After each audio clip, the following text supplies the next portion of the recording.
او د دې په مقابله کې د حکمت مثال د خیر کثیر دی ومن يؤت الحكمة فقد اوتي خيرا كثيرا نو یو نفس خیر دی چې دا مال ته مال خو کله مالمی او کله مارمی لکه علم دو قسمه دی یو هغه علم دی چې هغه مفید او نافع دی یو هغه علم دی چې هغه غیر مفید او غیر نافع دی لکه مولانا روم چې فرمایي چې علم را برتن زنی ماری بود علم را بردل زنی یاری بود علم چې د تن د پاره استعماله او د بدن او د وجود او د ماده د پاره استعماله نو دا بیا مار دی دا زهر دی او علم را بردل زنی یاری بود او کدا علم د زړه د اصلاح د پاره استعماله نو دا بیا ستا یار او مددگار دی معاون دی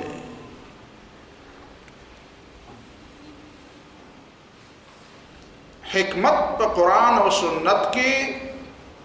چې کوم ذکر شوی دی نو امام شافعی رحمه الله فرمایي چې حکمت سنت ته وایي حکمت لك يعلمه الكتاب والحكمة يعلمكم الكتاب والحكمة ويعلمه الكتاب والحكمة مختلف آيات حکمتنا مراد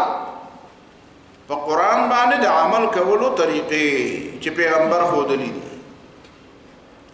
نو داسې په دې عقل استعمال طریقه پیغمبر ښودلي ده نو ځکه سنت ته حکمت وایي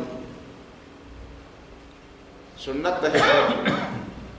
عقل دلم الله درکړي وجود الله درکړي علم او پوهه الله درکړي ده نو چې علم عقل او وجود دا په هغه طریقه استعماله چې په کومه طریقه پیغمبر علیه السلام استعمال کړه دا حکمت ده د ټول نړیر زوی عقل او د ټول نړیر لوی فکر او د ټول نړیر ذهانت او د ټول نړیر دماغ خو د پیغمبرانو د پیغمبرانو ذهانت د رسول رسینا نو پیغمبر خپل ذهانت څنګه استعمال کړي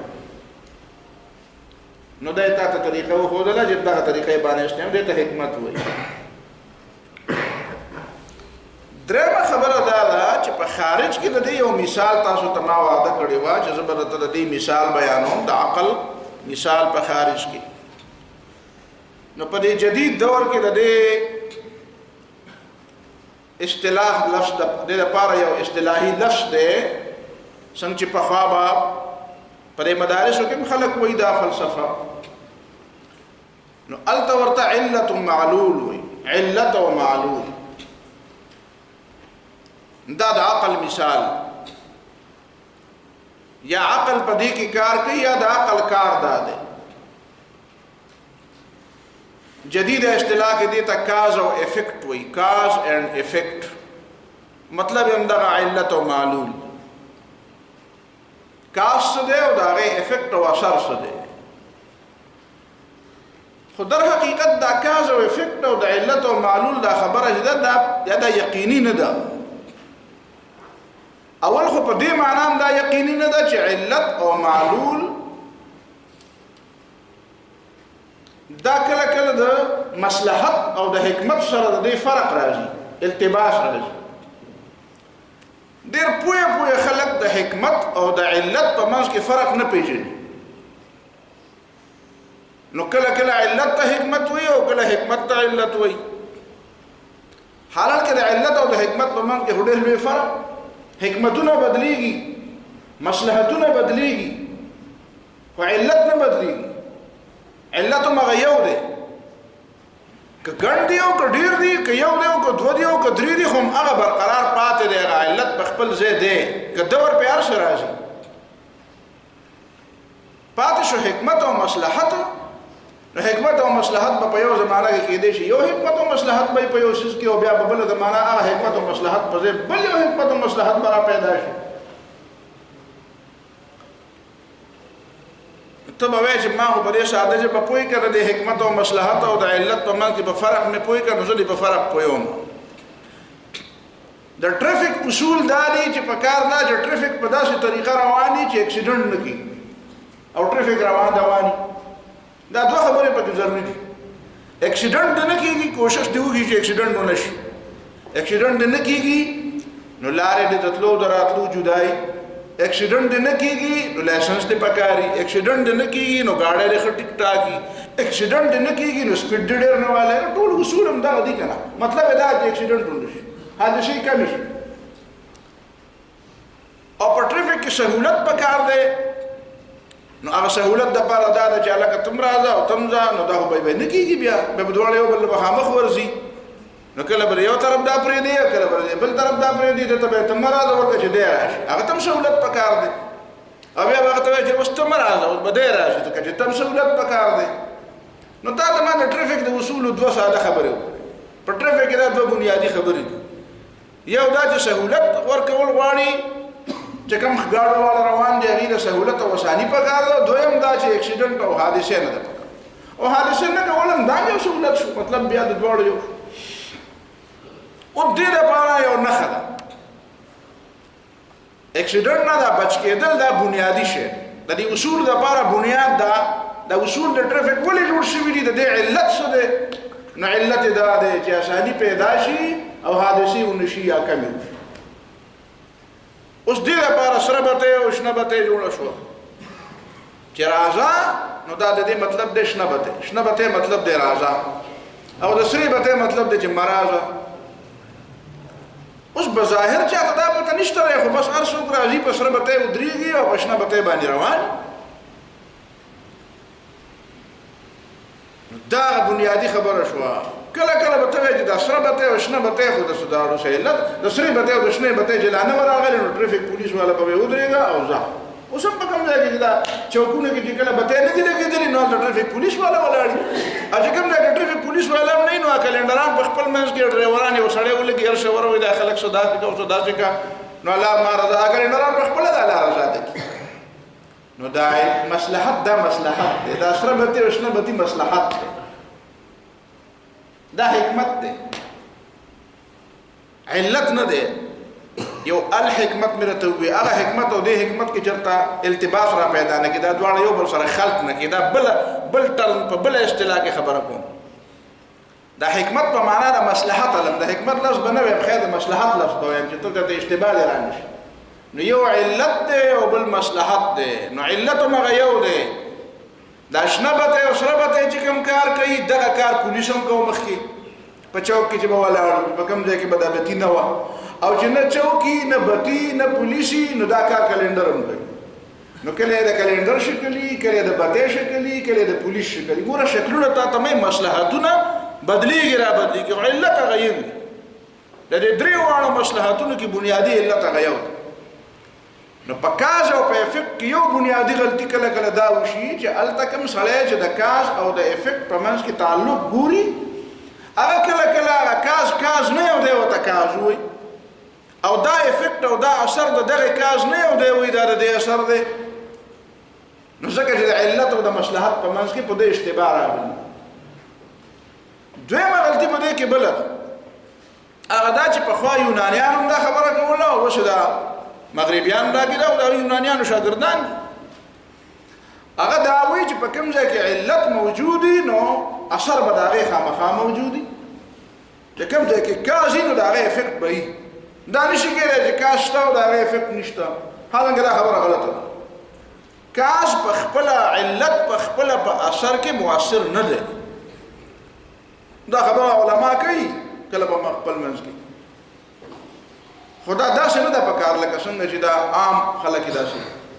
چې علت موجود شو نو معلول تخلف وایي د هغه نه بیا نه کېږي. دا د منطق چې چا ویلی نو هغه به په دې پوهېږي.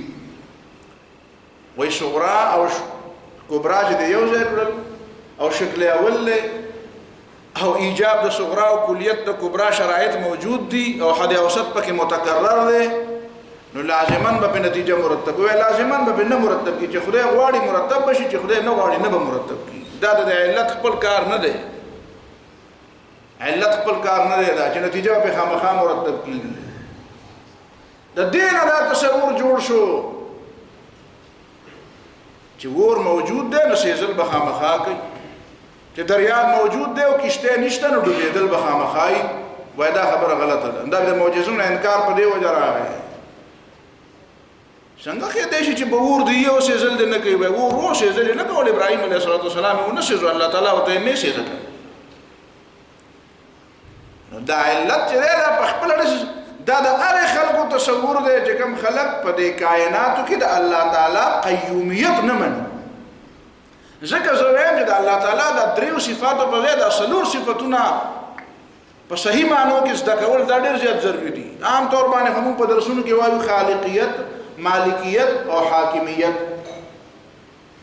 موږ د قیومیت ذکر نه کوو حالانکه الله تعالی الحي القيوم دې صفات خو ډېر دي صفاتونه خو ډېر دي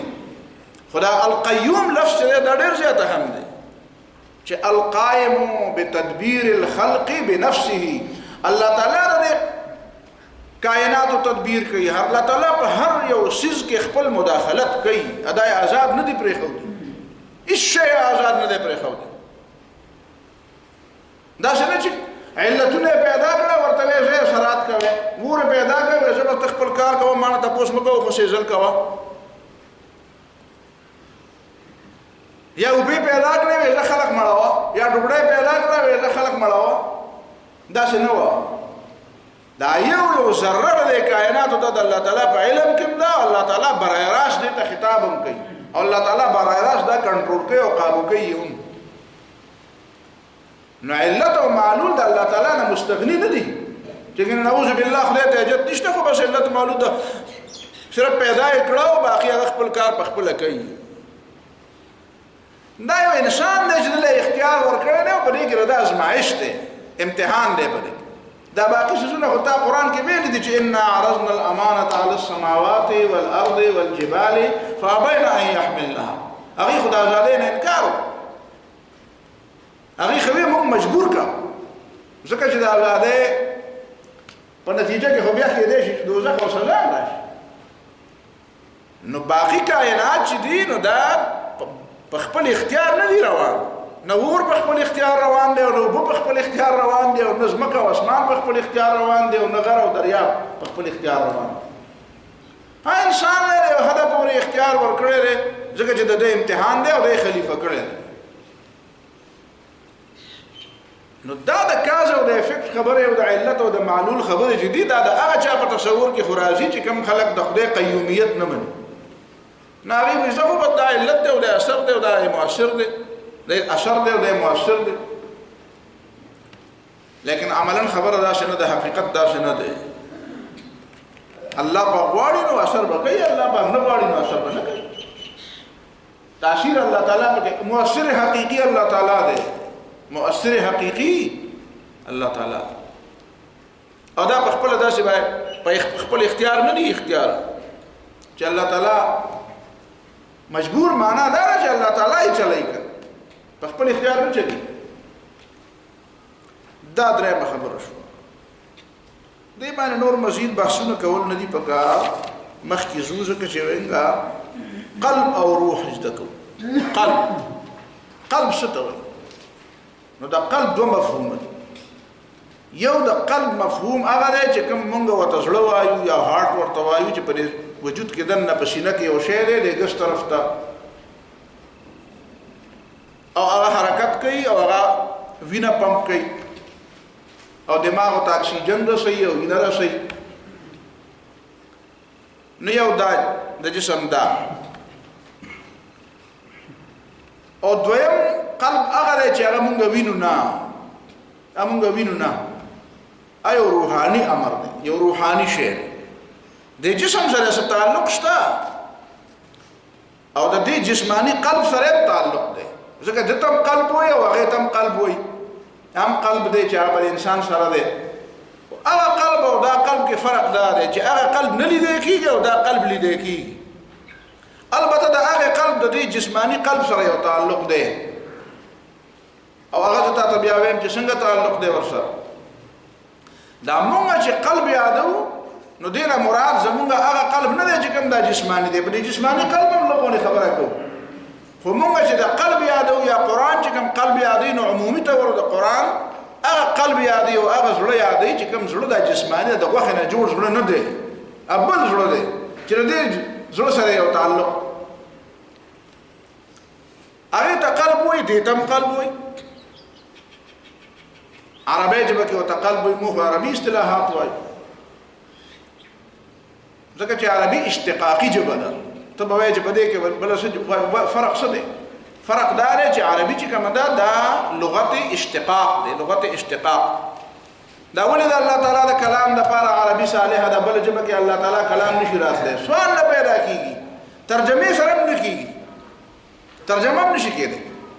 ترجمه چې کېږي ډېره زیاته معمولي ترجمه. ما یو سړي ډېره زیاته دعوه کوله، وایي ما د قرآن ترجمه عربي درځي، عربي نه ترجمه مکمله راځي. ما ترجمه راځي غلطه به ده، وایي نه غلطه نه راځي، ټیک راځي. ما ذلک الکتاب څه معنی؟ وایي دا کتاب ما غلطه دي، دا کتاب نه ذلک خو دا ته نه، ذلک خو هغه ته ذاک ذلک، ذا دا یو،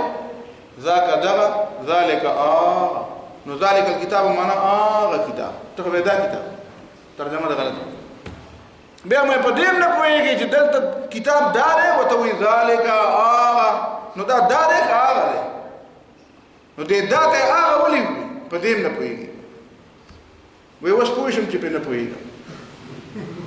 تاسو پوه شئ؟ دا ډېره غټه خبره ده، سړی په دې پوه شي چې نه پوهېږم. پخوا زمانه کې څوک لوی عالم او هر څوک چې و نو هغه ته چا تپوس وکړو ډېر کتابونه دې وکتل او ډېر علم دې حاصل کړو، نو ته څه محسوس یې؟ وایي زه دا محسوسوم چې زه په هېڅ هم نه پوهېږم. غالبا افلاطون که سقراط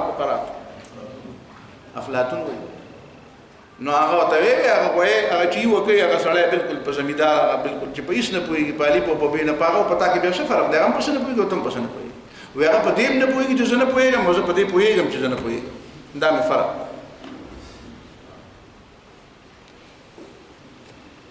نو عربی ژبه کې دا قرآن کې تاسو الفاظونه راواله. قرآن مجید کې یو لفظ دی خشیت، معنی یې دا په پښتو کې مونږ وایو یاره، په اردو کې وایو ډر. تقوا مونږ وایو یاره، په اردو کې وایو ډر. رهبت یاره ډر. وجل لا توجل مه یریږه، لا تخف خوف مه یریږه. و ایای فرهبون زمانه ویریږئ، و ایای فتقون زمانه ویریږئ. نه تقوا، رهبت، وجل، خوف، خشیت، ولم یخش الا الله، د الله نه بغیر د بل چا نه یریږي. نو دا پنځه الفاظ دي، او ته هم یاره ډر او ډر. نو دا په آخر یو ډر نه دی که نه، دا ډر معنی دي په دې کې. او تاسو سره هغه یو لفظ دی، په پښتو کې سره یو لفظ دی یاره، په اردو کې سره یو لفظ دی ډر، په انګریزي کې سره یو لفظ دی فیر. نو څه شو؟ نو تا دا پنځه ټکي، دا پنځه ټکي جدا جدا ولې په قرآن کې استعمال شوي؟ ځکه چې معنی یې جدا جدا ده. نور یې پرېږده، جلوس او قعود. د اردو د جلوس نه یادوم، د پاټو جلوس نه یادوم. جلوس معنی ناسته، قعود معنی هم ناسته. جلسه او قاعده فقه کې خو تا ته ویلي دي که نه، د دوو سجدو په منځ کې جلسه ده او اولنۍ او اخرنۍ قاعده ده. دې کې څه فرق دی؟ زه یې وایي علماو نه بغیر یادوم، علما ناستې پکې، عام خلک یاد. دا ځکه د جلسه لږ ساعت ناستې ته وایي، او قاعده قواعد، ګوره قواعد بنیادونه ته وایي. والقواعد وإذ يرفع إبراهيم القواعد من البيت. نو قواعد هغې ناستې ته وایي چې هغه مکمله ناستې، کم بنیادونه چې د آبادۍ بس هغه بنیادي نو، داسې نه چې سبا له به بل بنیاد جوړوي او آبادي نه شوه. او جلسه او ناسته څه ته وایي؟ د لږ ساعت دپاره ناسته. عرب چې وایي که نه، وایي جلیس الملک، وایي د بادشاه په خوا کې نه. قعید الملک نه وایي، ځکه بادشاه ډېر عمر خپل خوا ته څوک ناستې ته نه پرېږدي، هغه نور هم ډېر کارونه وي، تا سره به ناستي ګپ به درته لګوي. جلیس الملک معنا بادشاه خواله به لږ ساعت دپاره وایي. یاره دې فلان کې او فلان کې نیمه ګنټه ملاقات، نیمه ګنټه تاسو د یو بل سره کښېنئ خو شپې کوئ، نه چې هغه سره د شپو وخت نه وي دومره، هغه لنډې لنډې خبرې بس په نیمه ګنټه کې خلاص. نو جلیس الملک ورته وایي. نو دا خبره په عربی ژبه کې نه په پښتو اردو کې کم دي ځکه تا ته معلومه مونږ به چې کوم اصطلاحات وایو نو د عربی غځکه وایو نو قلب په عربی ژبه کې د قلب وایي قلب ته ولې وما سمي الانسان الا لانسه وما القلب الا انه يتقلب انسان ته انسان ولې وایي د انس د وجه نه وته وایي دغه مینه ده چې دغه انس نه د خپل انسان بل انسان د پاره پکې څه انس نه څه محبت پکې نه یو خو د انسان محبت نه شنه چې هغه هیومنزم تلاړ شي یو مسله خو نه ده انس مطلب دا نه چې نفس انس په دې کې شته بل دی غواړي چې یواز په ځنګل په شانې ځان له ځان نه وسیږي نور انسانانو سره یو ځای شي باقي دا چې هغه انس او هغه محبت په حدودو کې دن نه هغه خپل بچی سره ته محبت کوي کنه نو چې بچیره پسخه ډیران کې لړلې شوی نو هغه براله او خپلې به مخکې به پاکه نه بیا به خپلې مخکې به پاک نه بیا به خپلې او وما القلب الا انه يتقلب دي قلب تقلب لوي ځکه قلب معنا اړول يقلب الله الليل والنهار يقلب الله الليل والنهار الله تعالی اړي را کله شپه غټه ورځ وړه او کله ورځ غټه شپه وړه کله ورځ راځي کله شپه راځي د یو رنګ دی د بلبل رنګ دی يقلب الله الليل نو دا قلب تقلب ځکه وایي چې دا اوري راوي کله په لکه یو خبر راځي کله بل یو تصورات راځي کله بل تصورات نو ورته په اردو کې یا په فارسی کې دل وایي زړه پښتو کې ورته زړه وایي دا یو مرکزی قوت دی په انسان کې چې دا د خیر مرکز دی څنګه چې نفس د شر مرکز نو دا قلب په انسان کې دا د خیر مرکز دی دا د خیر جامع وحی په دې راځي پیغمبر باندې چې وحی راځي فإنه نزله على قلبك جبريل عليه الصلاة والسلام دا قرآن ستا په زړه نازل کړی دی په زړه پته ولګی دا محبت د وحی دی محبت د وحی دی دا قلب او دا زړه چې دی دا فطرتن پاک دی فطرتن روغ دی څنګه چې نفس فطرتن ککړ دی سخار نو دا قلب چې دی دا فطرتن او پیدایشي تور باندې دارو ابراهيم عليه الصلاه والسلام چې وایي چې الا من اتى الله بقلب سليم نو قلب سلیم مطلب دا دی چې هغه زړه چې هغه په بل څه ظاهري ګندګۍ باندې ګنده شوی نه دی ګوره د نفس او د قلب دا یو بل متضاد نفس پیدایشي تور باندې ګنده دی دا به ته پاکې نه دی باندې پاکي پاکولې کېدې شي بالکل نجس العين نه دی لکه د خنزیر په شان خنزیر بالکل نجس دا ذات پلیت دی ته په وینځلو نشي پاکولې اجه تلم دی خو ښه لیکن دی پاک دی داسې دی چې دی په پاکولو پاکي او قلب چې دی دا فطرتي طور باندې دی پاک دی که دا تا ګنده نه کړه نو د کارونه پاک ځکه هغه حدیث ته یاد دی چې رسول الله صلی الله علیه وسلم فرمایي چې انسان کله ګناه وکړي نو نکتت فی قلبه نقطه سوداء په دې زړه کې یو تور داغ وشي تور داغ پکې نو ته دا خپل زړه را اوپر راوس پړه په دې کې داغ نه کیږي دا په هغه بل زړه کې کیږي چې کوم ته یې نه دا داغونه په تا ته ما قرآن او سنت هغه زړه یا فانه نزله على قلبك هغه محبت د وحی دی او هغه چې دی هغه په ګناه ګنده کیږي که ګناه نه کوي نو دا ګنده نه دی دا پاک دی دا بنیادی طور پاک دی په ګناهو کې بیا ګنده شي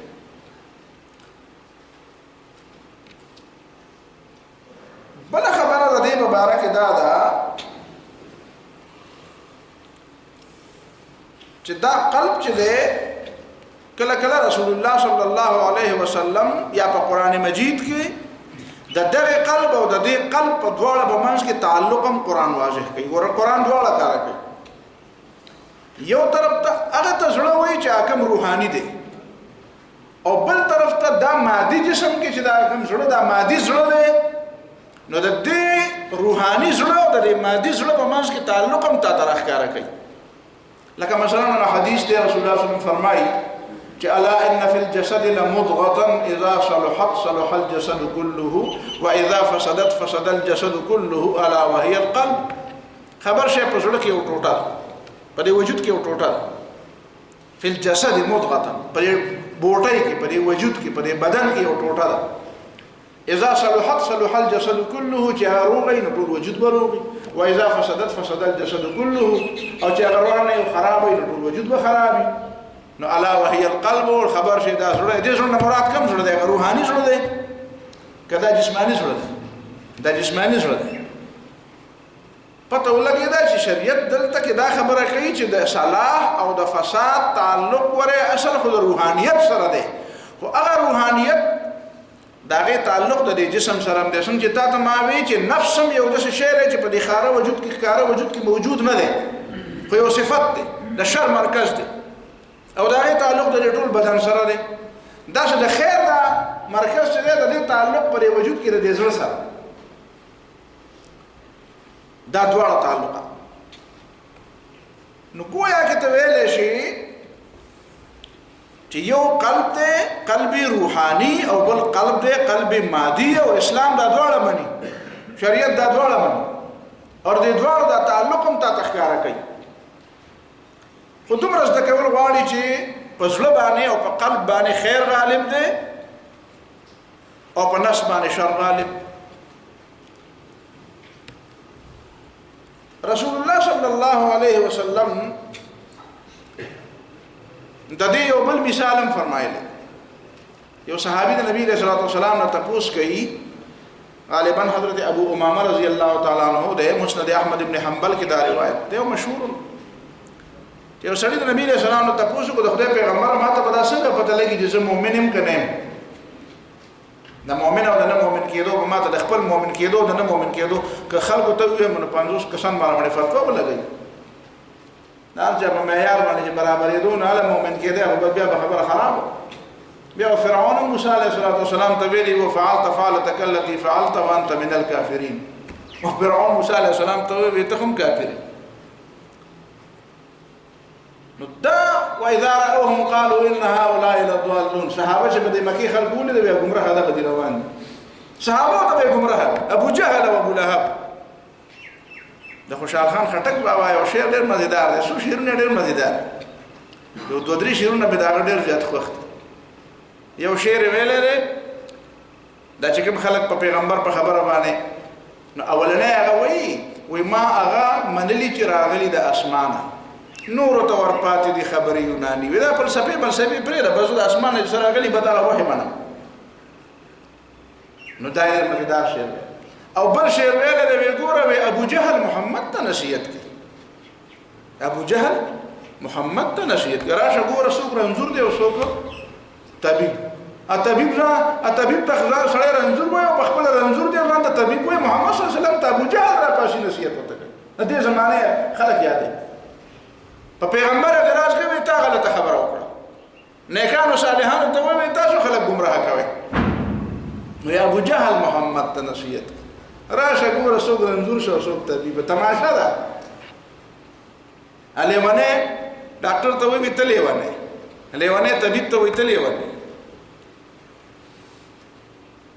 څنګه به سړي ته پته لګي چې زه مؤمن یم که مؤمن نه یم. نو نبي علیه السلام فرمایي چې اذا ساءتک سیئتک وسرتک حسنتک فانت مؤمن. چې ګناه دې نه وشي او ته خفه شي چې داسې چلو شو او چې نیکي دې نه وشي یا نیکي وکړي او ته خوشحاله شي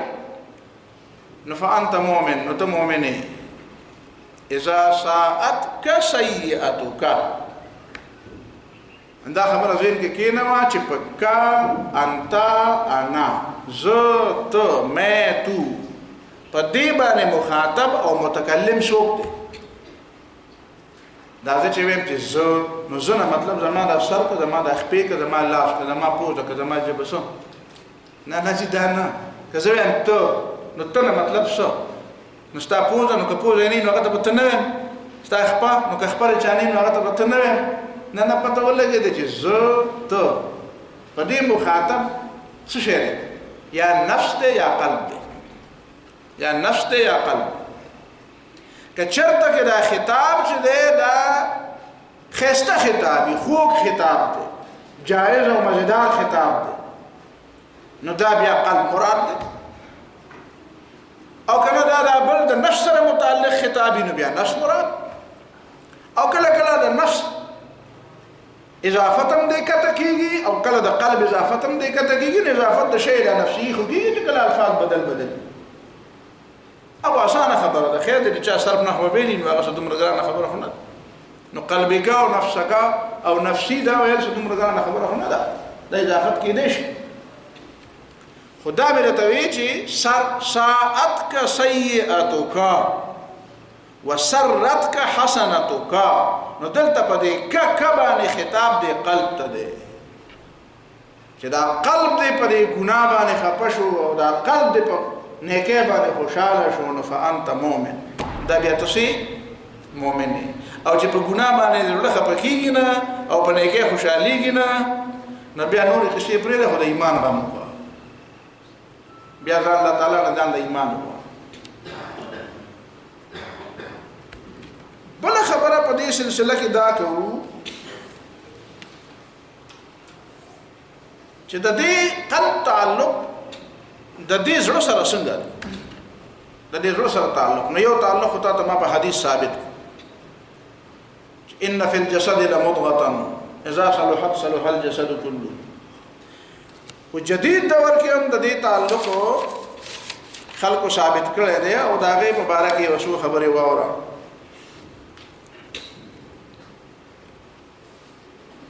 په دې امریکا کې یو ډاکټر دی د پاکستاني بنیادی طور او گوهر مشتاق دا غنوم دی. نو هغه په دې موضوع باندې یو کتاب لیکلی دی انسانی دل اور قبول اسلام. بهترین کتاب لیکلی او الله دې توفیق ورکړي چې په دې موضوع نور هم لیکي. هغه دا خبره لیکلې ده چې په دې موجوده زمانہ کې اگر چې د ډېر زمانه پورې خو خلکو دا خبره نه منله. هغه وی تقریبا د 1970 پورې خلکو دا خبره نه ومنله چې د زړه کې دنه د زړه ساخت چې دی په دې کیفیت څنګه دی. البته دا غینه بعد هغه په دې باندې ریسرچ او تحقیق شروع کړو نو هغه په دې پوه شو چې د زړه کې خو بالکل د دماغ باندې خبرې راځي. نو هغه یو دوه درې ډاکټرانو او ماهرینو خبرې لیکلې دي. یو د کینیډا یو ډاکټر دی جے انډریو آرمور.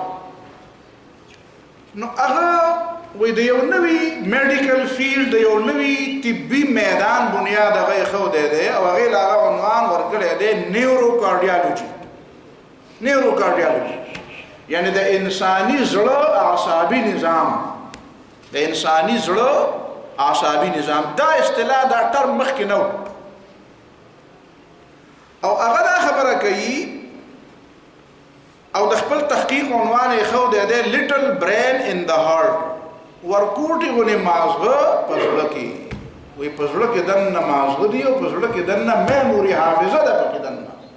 یو حافظه او هغه دماغ سره خو خیر تعلق هغه ورچاته پته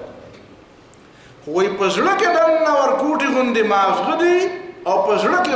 ورکوټي غونې دماغ دی او پای کې باقاعده دننه یو حافظه ده، میموري پکې دننه حافظه ده. خبرې ریکارډ کوي، خبرې پکې پر پرتی پکې خبرې. او دا ورکوټي ولې دا نو د ورکوټوالي مطلب دا دی چې دا هغه تعلق چې د کوم معاملات سره دی نو هغه بیا په دې کتاب کې پوره د تفصیلات وایي. او وایي چې ډاکټرانو دا خبره ثابته کړې ده چې دا دماغ چې کومه خبره اخلي نو دی په دې وجوهاتو کې ډېر زیات، یعنی دا په دې مزاج کې داسې خبره ده چې دا خبره داسې الجاوي غونته کوي. आप एक्सपेक्ट څنګه لري، هغه پهلوي څنګه لري، هغه بل پهلوي څنګه لري. خانو کدا چې مشي بیا بدل شي کیږي او کدا چې مشي بیا بدل بل شاني او کدا چې مشي نو تبه بیا شکه دې بغیر دا غونجونه بغیر راوباش پاره معاملې کې غونج راوباش یو پیچیدګي پکې را پیدا کوي. د زړه دماغ ورکوټ دي نو زړه پر د زړه کار پیچیدګي پیدا کول نه دي، د زړه کار براراست خبره تر رسیدل دي. هغه کې دا پیچیدګي نه مني. مقصد او منزل او اصل خبره ته برای راست اپروچ کې برای راست ورته رسي. بل هغه دا وایي چې په زړه کې دننه څلوېښت زره هغه سلونه دي، سل خلیه دا خلیه دې باره نه ته یو خبره پر ضمني په دې زمني خبره و ضمني خبره راته بلم. دا خلیه چې وته مونږ وایو او سل چې وته مونږ وایو چې نن دا بالکل د ډي ان اے بنیاد د دې خلیې نه جوړ شو، پای کې دننه بشمیره خبره دي. اداسي دور خوردبینونه ورته وایي چې داسې ایجاد شوي دي چې د هغه ورکوټه باندې ذره شی راوالي او دومره غټ کې لکه دا ټول ته مرګره دا تاسیل دونه غټ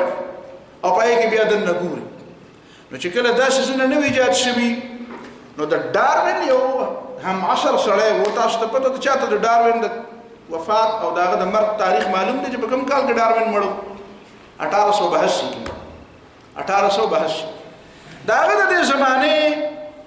یو بل ساينټیسټ دی، په هغه زمانه کې ډېر زیات مشهور ساينټیسټ هغه و، داغه نوم دی ارنست هایکل. هغه ارنست هایکل جمله وسم موجود دي، هغه وایي چې دا خلیه دا سل نه ده، سل وې دا د لیکوډ د اوبو یو پوکڼه ده. په دې نه علاوه یې سل نن دا په خبره پر خلکو لخوا د میډیکل د سټوډنټ د فرست ایئر د اف سی فرست ایئر سیکنډ ایئر سټوډنټ لم په خندا ور او خلک موږ ته په دې زمانہ کې د ډاروین خبره فلسفه را یادوي او چې ډاروین ویلیو چې انسان د ارتقاء او د ایولوشن په نتیجه کې راغلی دی. نو استاد د ډاروین د زمانه خلکو خدا خبرې مکړې وي، نو دا د اورېدو دي.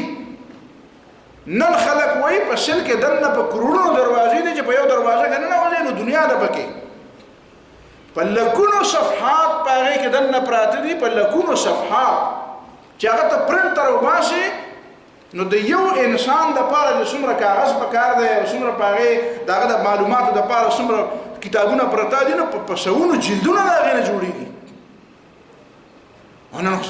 او په هغه زمانه کې هغه وایي او په کړه و.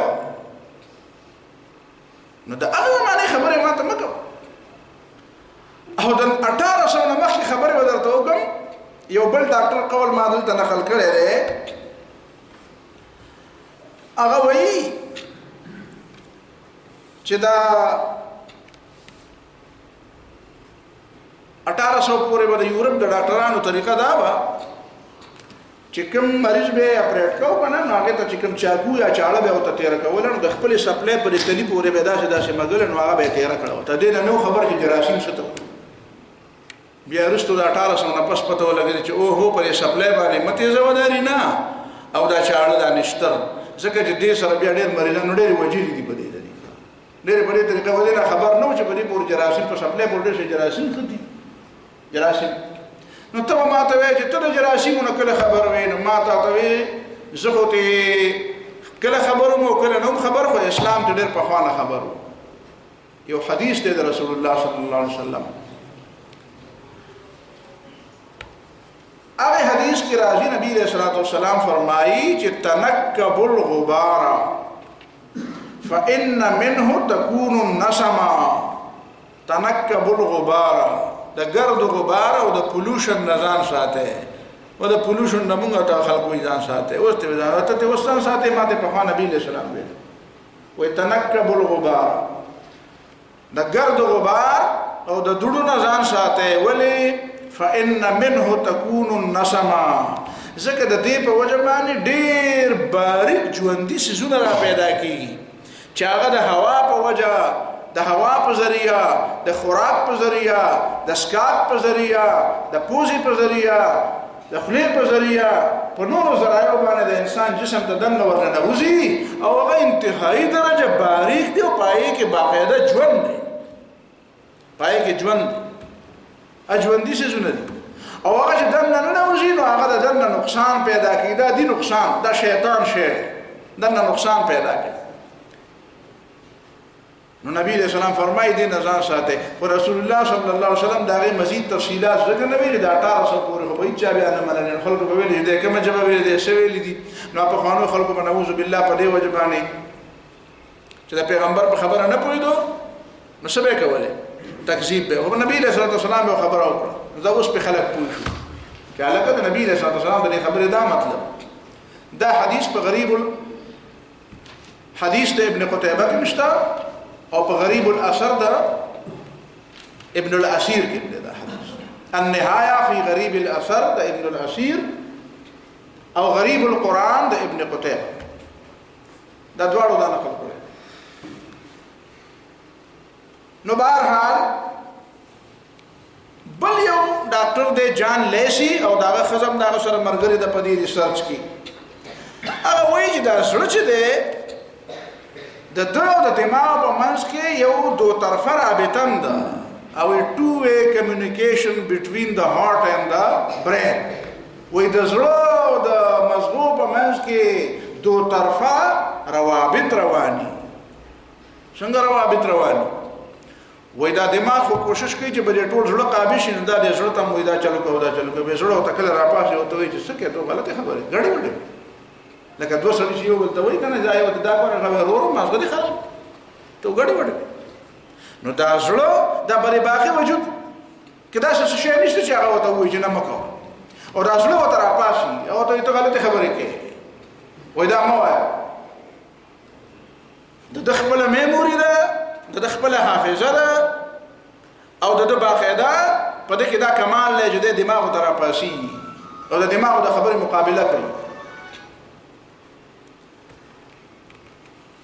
یو بل خبره ورته دا وکم ډاکټر برډلي یو ډاکټر دی د امریکای هغه یو خبره کړې ده هغه وایي چې په خواتینو په نارینه او په زنانو کې د زړونو فرق دی وایي څه فرق دی وی فرق پکې دا دی چې نارینه چې دي نو دی الهامي پیغامات چې کله دی اخلي نو د دې دماغ د دې د زړه سره مقابله کوي او د زړه دغه د دماغ د خپل دماغونو ډېر کم ازادي حاصلوي خو زنانه چې کله الهامي پیغامات زده کوي او اخلي نو په زنانو کې دا یو قوت دی د سړو په نسبت باندې زیات چې هغه په دغه وخت کې چې کله دا الهامي پیغامات زده کوي نو د دې د زړه د دماغ مقابله کوي او دماغ ته وایي چې خواشه زم دا خبره منم دا د زنانو یو ډېر لوی کمال دا اوس جدید ساينس دا خبره منم او دا هغه الفاظ په اردو کې ترجمه مې ته کړې ده वही कि ऐसा महसूस होता है कि औरतें मर्दों की बनिस्बत ज़्यादा दिल से इल्हामी मालूमात वसूल करती हैं और द इल्हामी मालूमात द वसूल अवलो पर वक्त की दी दी ज़रूर दी दिमाग मुकाबला करी नो दिमाग जो वर्त कम शुकूक व शुबहात वरच चाहिए नो दी ज़रूर बता वही दानमन ज़िक्र तासो तो पता लगी कि बमौजूदा ज़माना के चिकम खलक मुसलमानी की पर यूरोप की نو د مسلمانې دو تناسب د سړو او د خزو ایک نسبت 4 دی یعنی چې سل کسه په یورپ کې مسلمانېږي عمومي تور تناسب دا دی نو پاره کې به شل سړی مسلمانېږي او اتیا به خزي مسلمانېږي شل به سړی مسلمانېږي او اتیا به خزي مسلمانېږي اده معنا دا چې موږ په دې خبره باندې ځان پوهولې شو چې دا یورپ چې دی دا د خزو مبارک ډېر زیاتې منسوبې ولې جوړوي د خزو ازادي په کار ده د خزو حقوق په کار دي خزو لا ازادي دا ځکه هغه په دې پوي دي چې دا خزه چې دا اسلام ته د سړو په نسبت ډېر زیاته نږدې ده نو هغه د خزو نه دومره غیر چاپیره دیوالونه وایي چې دا خزه چې اسلام نه لاړ شي او په پښتو کې وایي خزه ته وایي اسلام ته خزه والی تاسو په خبره پوهیږئ کنه نو دا هغه ځکه وایي چې مسلمانو ته دا ونه وایي چې پښتون خامخا به دا وایي چې څنګه خدای نه راوستي کنه نو دی یو زماره اداره ما چې برتانیې کې کوم وخت تیر کړو الته ما چې زمونږ د خلکو جهالت نه وای کنه او د عربو جهالت عربو کې الته ډېر خزه الته به خزه مسلمان شي د سره بوادو کې دا به خطلې بالته په یونیورسيټي کې پی ایچ ډي کوي کال 2-3 کال سلور کال به په دې کې به بچی موشي بل ورته چې ډیګري والی کنه کور ته بنه راځي د یونیورسيټي نه به هغه اوسې ډیګري په والی او سیده په جاس کې کینو سي اخته به غریبه پته ما ناشته چې سړی براشي به خطلې سره واپس دی خو ګوریم نه کدا کار دی خلکو نه کولای او زمونږ د خلکو والته د پوند او د ډالر بندبي نه کړي نو د دې برتانیې ټول خلک مسلمانان دي تاسو په خبره پوهیږئ نو دا څه چې د لارې وته نیولې ده زمونږ د خلکو مسلمانانو جهالت او د لارې نیولې کني په خلکو کې دا دومره لوی کمال نه چې دا کمال چې ده او ځکه خو الله تعالی د ماشومانو تربیت دي ته حواله کړی دی. د ماشومانو تربیت لپاره د دماغ نه زیات د زړه تعلق پکار زړه پکار ځکه یې سره رحم پکاري، سره جذبه پکاري، سره ایثار پکاري، سره نرم دلی پکاري. دا په سړی کې نشته. په سړی کې د ښځې په مقابله کې کم او هغې غواړي چې د ښځې نه دا وباسي. دا نو ځکه دا ماشومان هم سړو ده. ځکه وایي تاسو ته به پته وي که نه دا دوه درې وایي چې د مور کردار چې کوم دی که نه کردار یو خو بچی راوړل هغه د هغې وس نه کېږي چې په سړو بچي راوړي. خو دا خبره خو وس کېږي که نه چې وایي چې د مور کردار د دپاره یوازې مور ضروري نه ده. د مور کردار سړی مدا کولی شي. تاسو ګورئ عام طور باندې زمونږ په دې معاشره کې هم دا چې ډېر داسې ماډرن غوندې خلک دي که نه نو هغې په خپل کور کې د ماشوم ته د ماشوم وینځل او هغه ته پمپر بدلول او کله بله ورځ راته یو ملګري خبره کوله وایي ښځه ماشومان دي نو وایي سهار چې مونږ لمونځ وکړو نو وایي اوس ښځه مې تلاوت شروع.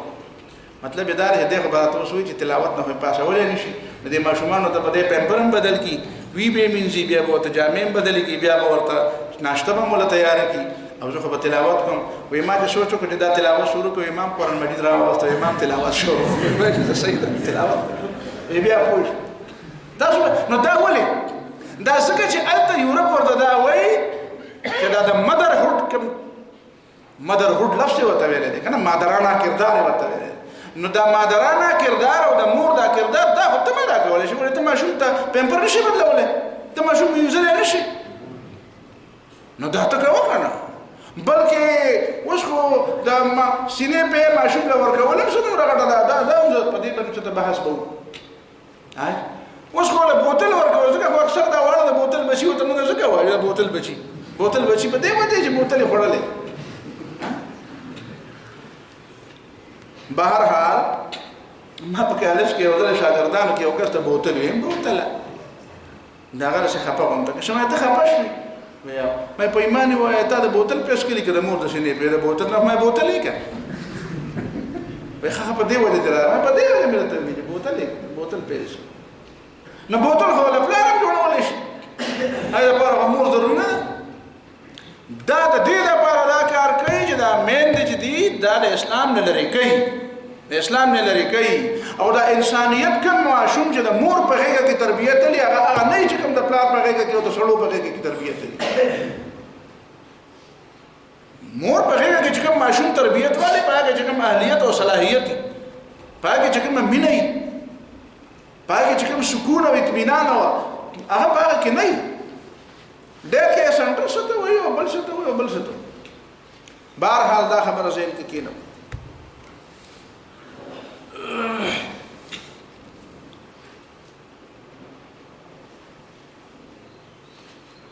دې نه بعد راځو مونږه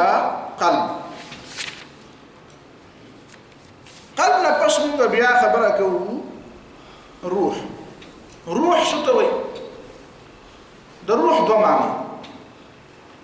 یو روح چې دی وحی ته وایي او بل روح داسې یو ژوند دی چې هغه هم سړی نه پېژني. قل الروح من امر ربي ويسألونك عن الروح قل الروح من امر ربي وما اوتيتم من العلم الا قليلا. روح امر ربي دی، امر ربي. نو دا امر ترجمه ته ما یو پرون کړی و چې امر ربي معنا دا چې دا د مادې په شان تخلیق شوی نه دی، عالم دی ماشاء الله دی، ماشاء الله مخلوق دی. په دې معنا او ته مخلوق ویلی شي، خو د مادې په تخلیق کې او د روح په تخلیق کې فرق. او دویم روح وحی ته وایي ينزل الملائكة بالروح من أمره على من يشاء من عباده. نو روح دواړه، خو روح نه مراد چې دلته مونږ زیر بحث راوړو نو ډېره مراد روح انساني دی. روح انساني چې د ماشوم د مور په خېټه کې درېمه څلورمه مرحله شي، څلورمه مرحله، نو د هغې نه بعد بیا الله تعالی ملائک راولیږي او په ده کې روح واچوي. نو یو صاحب ما ته یو ځل وایي ډاکټر صاحب ما ته وایي چې دا تاسو څه وایي روح پکې واچي. هغه د اولې ورځې نه هغه سپرم چې نه هغه ژوندي پای کې حرکت تاسو یې وینئ نه، تاسو وایئ چې دا ورنه حقیقت کې چې په کومه ورځ علوق راغی په هغه ورځ باندې په دې کې حرکت او ژوند پای کې موجود دی. په علقې په هغه دوران چې کوم هغه نطفه ده او بیا په هغه زمانه کې باندې کې باقاعده ژوند موجود دی. ما ورته وی چې کاکا ته غټ غمدار دی چې ته د روح او د حیات په منځ کې فرق نه پېژنې. یو هغه حیات دی، هغه ژوند دی چې هغې ته حس او حرکت په هغې پورې تعلق ساتي. هغه حس او حرکت خو د بوټي کې نشته، په بوټي کې نشته او ته یې لیدی هم شي په سترګو محسوسولی هم شي. نو قرآن چې وایي او حدیث کې چې وایي چې په دې کې سا واچولی شي، نو هغه سا نه مراد هغه روح انساني دی. هغې نه مراد هغه ژوند نه دی چې کوم ژوند ته د حس او د حرکت ژوند دی چې هغه اسپرم چې دی هغه څه کوي، هغې کې حرکت شته او په هغې کې ژوند شته، غونځېږي. نو غونځېدل خو په هغې کې دا ول نه موجود دی، حرکت خو په هغې کې دا ول نه موجود دی. هغه حرکت نه یادوي، روح انساني جدا شي. او د دې دواړه په فرق باندې که ته نه پوهېږې نو یو فرق دا دی، دا د خوب یو مثال. خوب کې سړی ګرځي چې دلته پروت دی او خلک دلته خوا کې ناست دي چې دا سړی دلته پروت دی، او ته خوب وینې نو ته کله حرم ته ځې، کله امریکې ته ځې، کله په ګړنګونو نه لوېږې، کله د څوک ځغلی، کله څوک ځغلی. نو دا څه شی دا بنیادی شی په ذهن کې. او د دې هم ډېر زیات بهترین مثالونه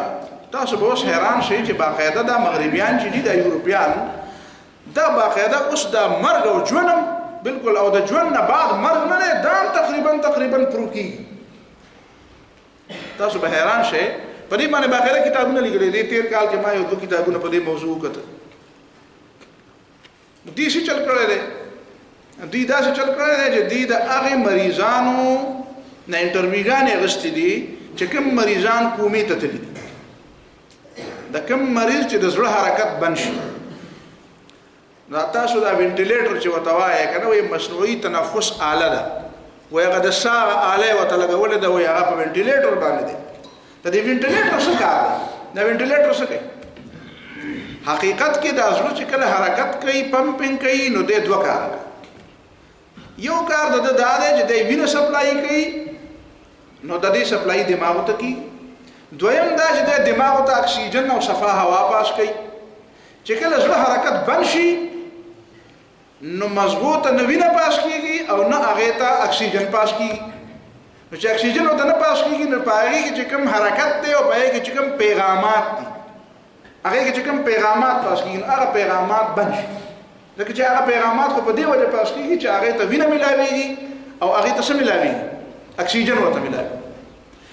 دا د زړه حرکت چې بند شي نو دا 2 قسمه بندېدل دي. د دې یو د دې عارضي بندېدل دي او یو د دې مستقل بندېدل دي. مستقل بندېدل مرګ ده او عارضي بندېدل بیماری ده. د وینټیلیټر دا مصنوعي تنفس مطلب دا دی چې هغه د زړه له داسې حرکت ورکړي چې د هغې په وجه باندې د کار شروع کړي، نو هغه مزغو ته اکسیجن هم روان شي او مزغو ته هم روان شي، وینه هم روانه شي. نو کله کله دا شي چې په دې کې د دې دواړو علامات جدا جدا دي. دا د میډیکل د میدان خبره ده چې کوم د زړه حرکت بند شوی دی چې دا مستقل بند دی، د هغې ځان له علامات دي. او کوم د زړه حرکت دا دی چې دا وقتي طور بند دی، ممکنه ده چې دا 1 ورځ بند دي، 2 ورځې بند دي، 10 ورځې بند دي. او که 10 ورځې دی په وینټیلیټر باندې واچولی شوی، یعنې ممکنه ده دا خو زه مبالغه کوم، عام طور باندې ابتدا کې خلکو یو څو منټه ویلي بیا ګنټې شوي. اوس والله عالم دی کې زما څه کار دی چې څونه مودې پورې، خو د څه وخته پورې چې هغه ته په وینټیلیټر باندې واچوې نو دا عین ممکنه ده. او داسې مریضان په دنیا کې موجود دي اوس ګرځي چې هغې په وینټیلیټر باندې وو، که هغې ته په هغه وخت لرې کړی وی به مړه کېدو، او چې هغې باندې وینټیلیټر باندې وو او مصنوعي تنفس یې ورله ورکړو نو د هغې د زړه حرکت بېرته بحال شو، ځکه چې هغه عارضي بند شوی. نو چې عارضي بند شوی نو هغې سره د هغې حرکت بحال شو، دماغو ته سپلایي برابر شو، سړی راپاشو او ګرځي. او کله کله به دا شي چې نه بد دا مستقل بند شوی دی، نو که ته په دې باندې نو اصل حرکت به وي، خو دا صرف د دغه حرکت د وجې نه دی، نور د دغه حرکت مستقل بند دی، دا بېرته بحال کېږي نه. اوس داسې مریضان چې هغه مریضانو حرکت د زړه مستقل نه دی بند او وقتي طور بند شوی دی او هغه په هسپتال کې پراته دي، نو په هغې کې د سلونو کسان او بیا وروسته ټیک شو، ځکه د هغې د زړه حرکت مستقل نه و بند، عارضي طور بند و. نو چې کوم وخت کې دی په وینټیلیټر باندې نو هغه وخت کې دی بیا انټرویو د ناغسته چې خاطر ته وایا دا څنګه چل نو دی وته کله وای بشمیره مریضان انټرویوګانې ما ولست ځینې وته وای چې یاره دا چې چلو چې زه دلته ګرځېدم را ګرځېدم ما تم لیدې ما دام لیدې چې سړی ماشين راوړو ما دام لیدې چې تاسو خبرې کولې ما تاسو له ګوتې ضرور وختل خو ګوتې مې نشوي چې ما به ګوتې ضروري نه زه به دا تاسو نه پورې را پورې وتم ما به کوم شي له ګوتې وروړي نو هغه ته په پته نه لګیږي چې ما له سو ګوتې راوړي زه هم ما خبرې اورېدې زه په خبرو پوهېدم خو زما خبرې چا نه اورېد زما چې چا له ګوتې وروړي هغه په دې نه پوهېدم چې ما له سو ګوتې راوړي هغه ورته بیا تاسو نه کړی چې خطه چې دا خبره کې نه استا وهم کې دی شي چې کوم خلک ملحدین دي هغه بیا په دې باندې اعتراضونه کړي دا لوی بحث شوی دی بیا ملحدین به دا اصلي وهم دی دا چې د په دماغ کې تصورات هغه بیا د مریضانو انټرویو چې تصورات هغه ورکړي د دنیا ته خلکو ته خودري چې هغه د مخکره په دین کې دا تصور ونه چا وینه مړه د مسلمانانو تاسو انټرویوګان هغه چې دي خاصم بعد الموت او د مرګ نه پس ژوندون مني دا د هغه تصورات او عقیده ده چې د خپل سترګو ولیده ورنه حقیقت کې دا څه شی نه هغه موږ د غیر مسلمانو انټرویوګان چې هغه سره د آخرت منی نه هغه نه متاسو کو څنګه چلو هغه به چې دا څه چلو چې مې کتل یو بلیک هول غونته کې یو تور بو غار غونته کې یو تور غار وکړه کله به پاغې کې ورننه وته کله مې دا شمول دي چې زه د یاري ماحول ته ورځم دا چې ماحول ته ورځم چې پای کې به یاریږم ما من یو یاره راتواري کی کله ما شه اوازونه اوریدل کله ما شه خلق لیدو شه خلق به لیدو شکلونه مې دا غینې لیدل خدا چې تور تور به او ما طرف ته متوجه کېدو ما نه بتاوي دراته زه به یریدم ما بچی والی خو زما چې چا نه اوریدل ما ته نه خلکونه مدد غشته خو زما مدد आवाज چا نه اوریدل د بشمیر سونو خلکونه دا انټرویو دې په نتیجه کې یو پیسنس دانان دې نتیجې ته ورسېدل چې هغه دا مسلمانان چې وته وي چې په انسان کې یو روح دې ځکه دلته خدای د حرکت کو کنه په وینټیلیټر باندې چې په وجود کې خو باخره ژوند وکنه په وجود کې خو ژوند ده په ژوند کې حرکت نو یو حرکت دا و چې د په ژوند کې دی دا جسمانی هغه چې ته وته ژوند وي ته وته یو هغه انساني روح دی نو هغه دغه وش دا دی وي چې زدلته او زدلته او ما دا ورېدا او دا مې کول پته ولګي دا چې لکه دا خو د مرګ نه بعد یو بل شی کیږي او دا روح د سړي نه وزي او دا چې ته بل خو ځکه چې هغه ویل ته یو تور غارو وې زاغې ته روانم وې شوکو چې ما باندې حمله کول وختل زیغه غار ته ورخ کلمه وې دا څه خبره مې لري مطلب دا دی چې دا خبره خو چې قران او سنت څنګه ویل دي چې په انسان چې کله مري دنه دا روح وزي دا بیا بل ځای ته زی دا اصل ځای بیا بل ځای دی دې خبرو باندې خلکو ته پته ولګي چې نه وره خو کدا خبره رښتیا دی او کدا روغي د هماته د لپاره وی چې دومره لک شک پته ته پته ولګي چې دا نور خلک هم لږه په لار روان دي رو په پویږي په خبره خو الله رسول خو د مخکې نه دا خبره کړې ضرورت هغه روح یادوما دا به ته دې لپاره خبره کوله چې یو هغه روحي انساني دی چې هغه د مور په خېټه کې به ماشوم کې د ملائکه په ذریعہ ورواچول شي په یو خاص وخت کې او یو دا هغه ژوند نه چې هغه ابتدایي ورځ نه موجود دی هغه جدا دی او دا جدا دا روح چې دې ته موږ سنم وایو دې ته موږ جوهر وایو جوهر په جسم او په جوهر کې فرق جسم او په جوهر کې دا فرق دی چې جوهر ابعاد ثلاثه نه لري او جسم ابعاد ثلاثه لري په جسم کې څه شی دی جسم کې یو طول یو عرض دی یو پکې عمق دی یو دا وګد دی یو دا پلن دی یو دا جوور دی نو دا وګدواله پلنواله جوورواله چې پکې نو دا جسم دی چې وګدواله پلنواله جوورواله پکې نه نو دا جوهر دی خو وجودي نو دا جوهر دی دویمه طریقه د روح دا چې دا ناقابل تقسیم دی جسم مقابل تقسیم دی خو دا روح ناقابل تقسیم دی دا داسې نه کېږي چې داسې ته دا لاس کټ کې نو د دې ځان له روح دی او دا لاس کټ کې نو د دې ځان له روح دی نه بد دا یو روح داسې شی دی دا تقسیمیږي نه دا یو بسیط یو داسې شی دی چې هغه ناقابل تقسیم دی یو داسې شی دی چې هغه جوهر دی په خپله قایم دی په خپله وجود لري خو جسم نه دی او دا دواړه خبره د قرآن او سنت نه ثابت دي لکه نبی رسول الله فرمایي چې سړی مړ کېږي نو د هغه اعصاب یو کپړه کې اچولی کېږي دا غینه خوشبوئی خيږي چې مؤمني چې بد عمل دا غینه بدبوئی خيږي بدبوئی ته نه خي او دا په کپړه کې بروړي چې جنت لارې ورته کولاو شي نو الته پاتې شي جنت لارې ورته کولاو نشي زمکه لري وبغي چغي وباسي هغه چغي انسانانو پیریان نه وري هرڅوک یو نو دې معنی زمکه لري بغي چې په کپړه کې وړي چې بوی ته خيږي یا خو یا بد نو دا جسم دا وجود لري نو جسم ته مونږ نه وایو هو د جوهر وایو هو وجود لري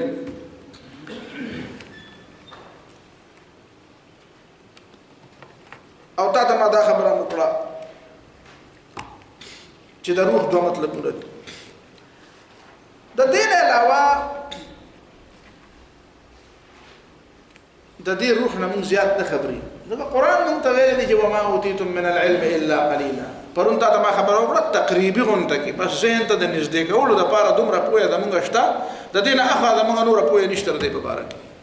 حقیقت هم دا دې نه پس مونږ راځو د قلب او د روح نه پس مونږ راځو سکون او اطمینان ځکه دا مونږ وعده کړې وه چې دا ټولې خبرې به وایو نفس څه ته وایي عقل څه ته وایي روح څه ته وایي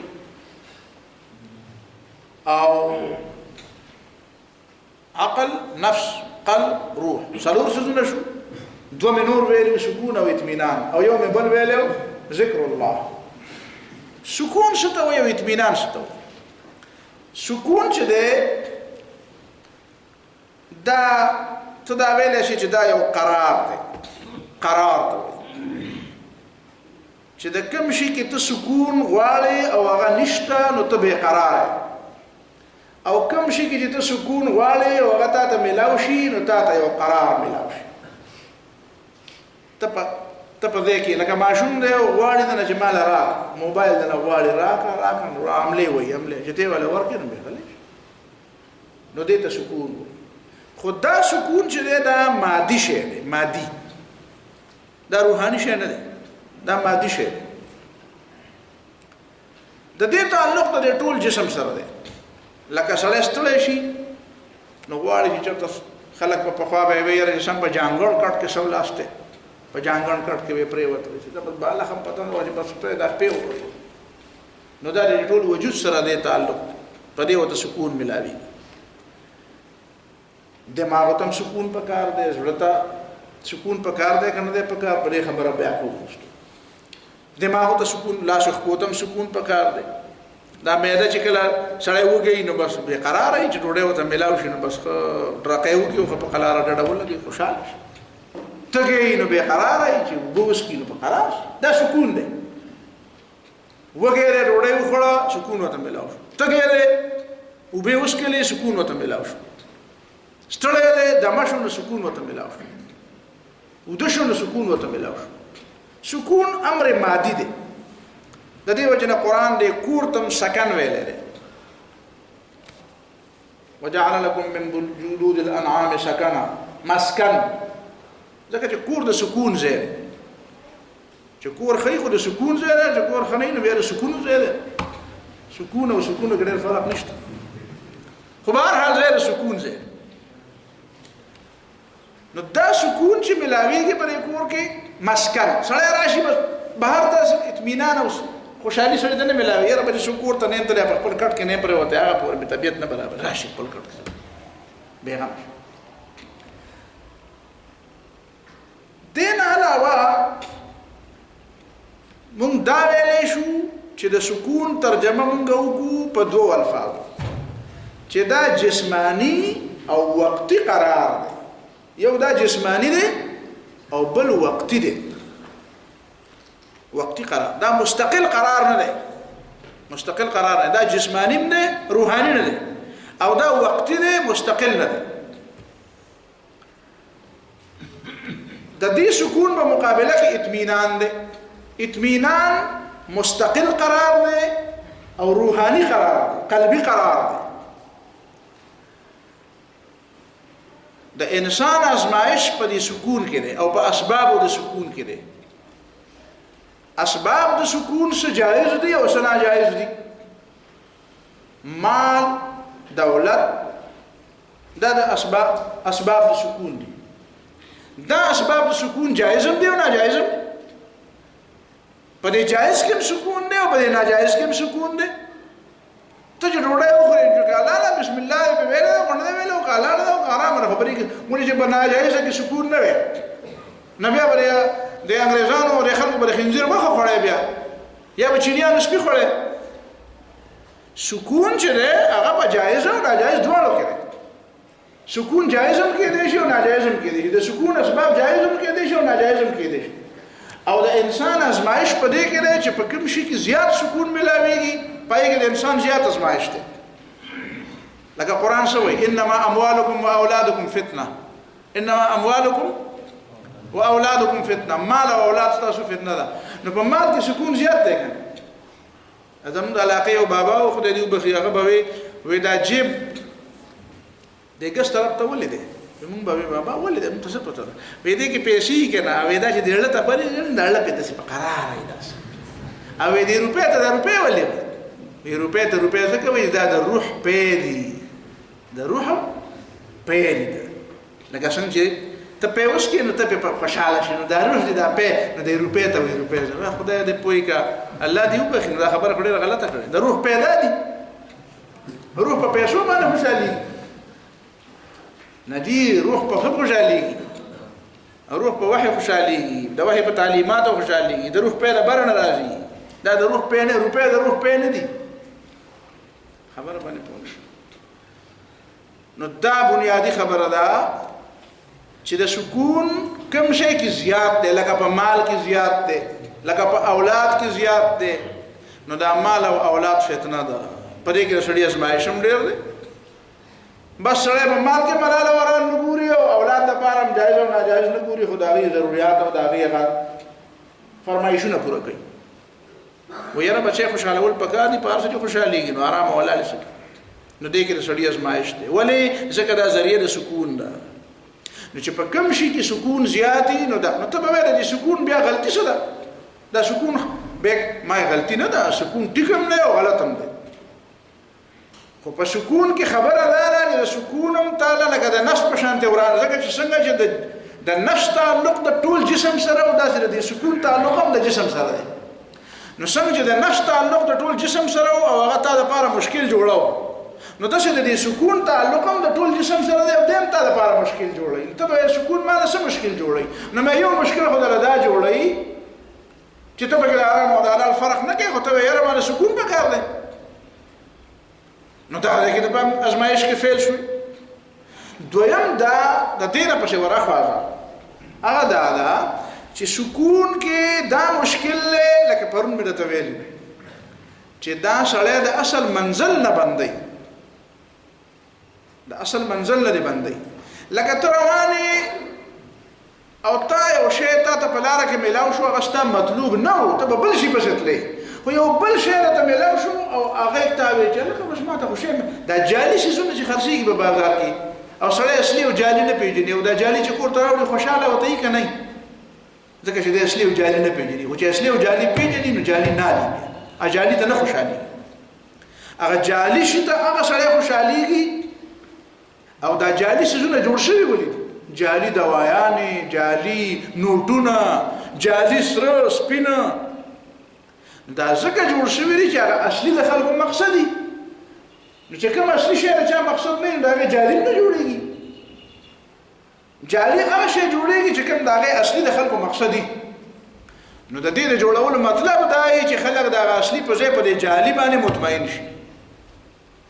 نو غلطي د سړی دای بیا نو دا ته وایا چې ته په سړی باندې اسمکه خرڅ کې ټول نوټونه د جالي درکې او وای چې لکه په 100 خرڅوم او ته په 15 لک او دا د خیال چې مړه په سلورم خاله خو چې وایي او هغه وایو په 15 لک والا او دا نوټونه والا او تر څه په تاویږ او کور ته رواني او نوټونه د ټول جالي درکړي نو ته په خوشاله شوي او شې سم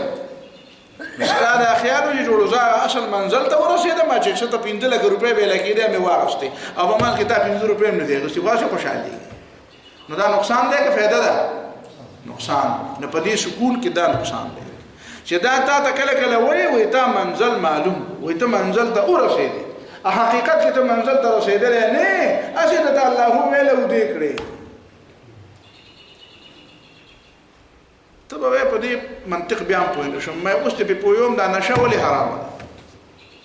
نو د نشې د حرمت نور وجه دي خو یو وجه دا نشه کې څه چلی نشه کې وقتی سکون نشه کې وقتی سکون نو چې د سړی ته د سکون ملاو شي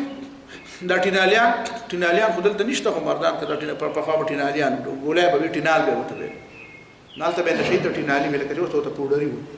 نو دا ټینالیان او دا پودریان او دا چرسیان او دا بنګیان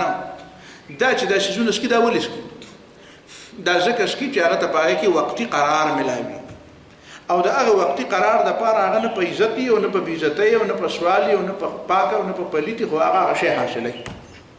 د دې وجنه په حدیث کې راځي چې دا مدمن الخمر دا جهنمی دی چې سړی په مخ شراب سکی دا جهنمی دی دا ولې ځکه چې د دې سکون په نتیجه کې ردن هغه منزل اصل پاتې دی دا قرار پیژني دی اطمینان پیژني نه د دې سکون ته اطمینان وای او په دې سکون دومره مطمئن شوی لکه دا چې د منزلي نو چې کوم سړی ټول عمر جالي پیسې لګي او ته قسم خوري چې بیخ دی و د جالي دی هغه ته لیوانه دا اصلي دی او کی خو په بوجي کې ناغه بیا څنګه ته مطمئن کې چې تاسو اصلي پیسې تاسو نشته هغه ما سره بوجي ډکې او بوجي او سره د جالي پیسو نه دروازه نه ډکې دا خو هغه سړی چې په دې پوښي چې جالي دی ته وي وسلې دی ته وي بیخ دی و ته خې دوکه کړی نو سکون کې دا مشکل دی چې دا ته وي ته منزل ته ورسېدې او ته منزل ته رسېدلې نه د دې وجه نه زه ته وایم چې په قران کې او په سنت کې د زړه سره چې کوم شیزونه تعلق ساتي هغه د پاره د سکون لفظ نشته سکون قلب لا لفظ نه په قران کې شته نه په حدیث کې سکون د نفس شته سکون تعلق د نفس سره دی خو د قلب سره د سکون تعلق نشته وقفو کې ردی نه باب دی